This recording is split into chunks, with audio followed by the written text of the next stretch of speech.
आज उस बलिदान को, उन कुर्बानियों को याद किया जा रहा है और ऐसे ही अदम्य साहस का परिचय देता एक वीडियो हम यहां पर आपको दिखा रहे हैं जो एयरफोर्स की तरफ से दरअसल रिलीज किया गया है। और ये दरअसल वो तमाम घाटियां हैं, वो रणनीतिक चोटियां हैं जिन पर कब्जा जमा लिया था उस वक्त पाकिस्तान की तरफ से जो घुसपैठ दरअसल हुई थी, क्योंकि उस वक्त घुसपैठ की गई थी। और ये देखिए, ये श्रद्धांजलि दी जा रही है।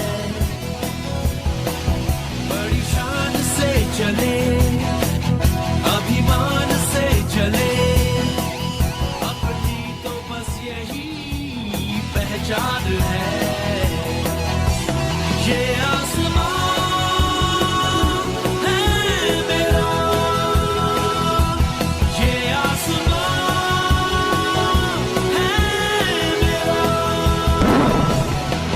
जाबाज हम चले, चुने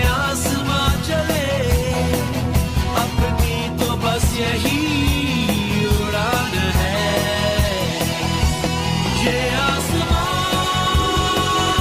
है मेरा।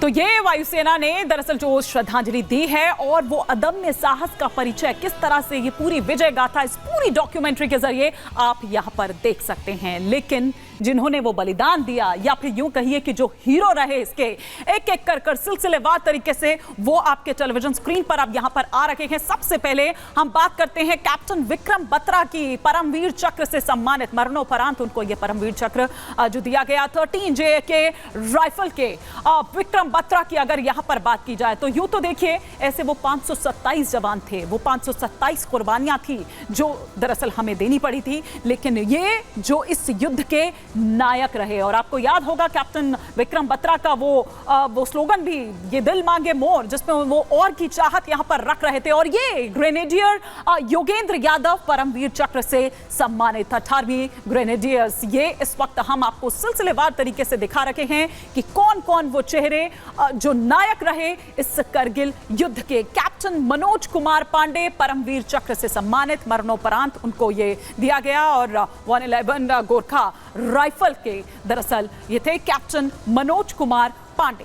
इसके अलावा अगर हम यहां पर बात करें तो कैप्टन अमोल कालिया वीर चक्र से उनको सम्मानित किया गया था। मरणोपरांत ये वीर चक्र जो है वो उन्हें दिया गया। और आज भी परिवार के जो जख्म हैं वो आज भी उसी तरह से हरे हैं।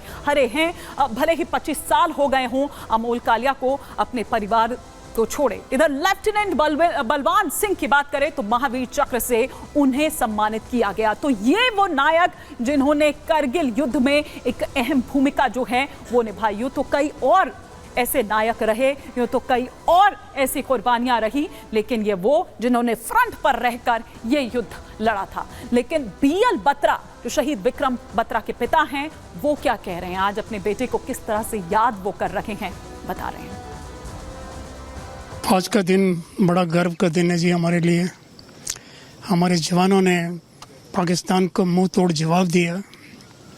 हमारी जो चोटियाँ उन्होंने कैप्चर कर रखी थी उनको रिकैप्चर किया। उनकी शहादत को हम सलाम करते हैं। ये 25 वर्ष का समय जो गुजरा है, ये मैं समझता हूँ कि हमें हमारे बेटे ने एलिवेट किया है और हम अपने आप को सौभाग्यशाली मानते हैं कि उन्होंने हमारे घर में जन्म लिया है। मैं अपने सभी देशवासियों को बधाई देता हूं आज के दिवस की। तो शहीद विक्रम बत्रा के पिता को आप यहां पर सुन रहे थे, BL बत्रा को। लेकिन इधर अगर हम बात करें शहीद सूबेदार कृष्णा का परिवार क्या कह रहा है, आज किस तरह से याद कर रहे हैं वो, आइए आपको सुनवाते हैं। किस तरीके की यादें हैं अभी वो ताजा? बहुत प्राउड फील होता है, बहुत अच्छा लगता है।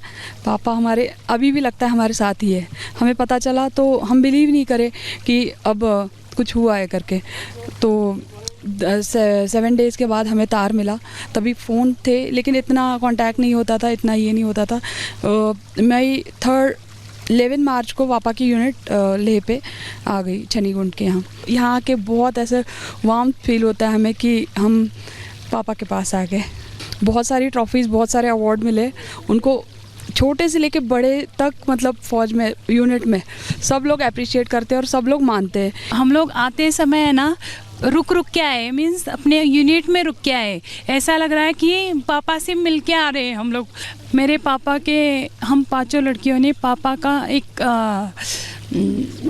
वॉर मेमोरियल बनाया है अपने गांव में। ऐसा लगता था कि मीन्स बोलते हैं लोग कि बच्चियाँ शादी होने के बाद नाम ख़त्म हो जाएगा, लेकिन हमने ऐसा नाम लिखाया है 100 साल तक वैसे ही रहेगा मैम। आज किस तरीके से आप अपने फादर को, अपने पापा को याद कर रही हैं?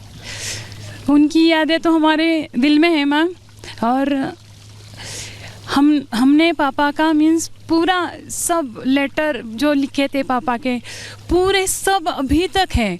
और जब अभी ये इनॉग्रेशन हुआ उस टाइम हम लोगों ने पूरा डिस्प्ले किया था, तो लोग है ना मीन्स देख के रो रहे थे, इतना मीन्स उनकी यादें हमारे दिल में है मैम। तो भले ही 25 बरस इस बात को हो गए हों, लेकिन आज भी जब कोई जिक्र छेड़ता है तो आंखें नम हो जाती है। लेकिन क्या थी करगिल की वो कहानी सिलसिलेवार तरीके से हम आपको सुना रहे हैं, बता रहे हैं। 1999 का वो साल था जब भारत की सीमा में घुसपैठ हुई थी। जी हाँ, भारत की सीमा में ये घुसपैठ होती है, और ये एक अप्रत्याशित, आप ये कहिए कि चुनौती, दरअसल यहाँ पर जो चैलेंजेस थे वो दरअसल थे उत्तरी कश्मीर में। पाकिस्तानी सेना और आतंकी घुस आए थे यहाँ पर, इन्होंने घुसपैठ कर ली थी, और ऊंची ऊंची चोटियों पर, अलग अलग चोटियों, उन चोटियों को जिन चोटियों का नाम भी उस वक्त तक किसी ने नहीं सुना था। आज तो आप जरूर करगिल, चूंकि करगिल जब भी आप गूगल करेंगे तो वो तमाम चोटियां आपको दिख जाएंगी, वो रणनीतिक चोटियां, किस तरह से उनको वापस कब्जा किया। लेकिन आतंकियों ने किस तरह से भारतीय जवानों ने लोहा लिया इन आतंकियों से, और वीर भारतीय सैनिकों ने प्राण न्योछावर तक अपने कर दिए उनसे लोहा लेते हुए। करगिल में भारत ने पाकिस्तानी आतंकियों को खदेड़ डाला वहां से। ये ठीक है कि 2 दिन शुरुआत के जरूर हावी रहे, लेकिन फिर उसके बाद किस तरह से रणनीति बदली गई। 26 जुलाई 1999 को भारत ने करगिल युद्ध जीत लिया। 80 दिनों तक ये पूरा जो युद्ध है वो चला था, और आज का दिन करगिल विजय दिवस के तौर पर मनाते हैं। और किस तरह से भारत ने पाकिस्तान पर, आतंकिस्तान पर ये जीत हासिल की, तो आप ये देखिए कि किस तरह से ये पूरी करगिल की कहानी जो हम आपको बता रहे हैं सिलसिलेवार तरीके से, आज इस जीत को पूरे 25 साल हो गए हैं और उनको याद कर रखे हैं। आज भी उनको याद कर आपने देखा कि उनके घर वालों की आंखें, परिवार वालों की आंखें किस तरह से नम हो जाती है।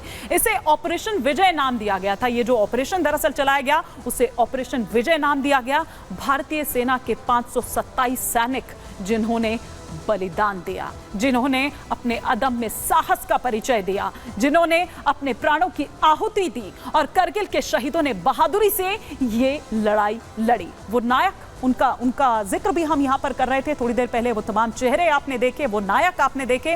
पाकिस्तानी आतंकियों को सीमा से खदेड़ डाला गया था, क्योंकि इंस्ट्रक्शंस दे दिए गए थे कि किसी भी कीमत पर आपको यहाँ जो ये नेशनल हाईवे 1A है उसकी आपको रक्षा करनी है। ये इंस्ट्रक्शंस दिए गए थे। आगे बढ़ते हैं, और ये तस्वीरें, ये दिल्ली की तस्वीरें हम आपको दिखा रहे हैं, दिल्ली वॉर मेमोरियल की तस्वीरें, जहां पर रक्षा मंत्री राजनाथ सिंह श्रद्धांजलि देने के लिए पहुंचते हैं।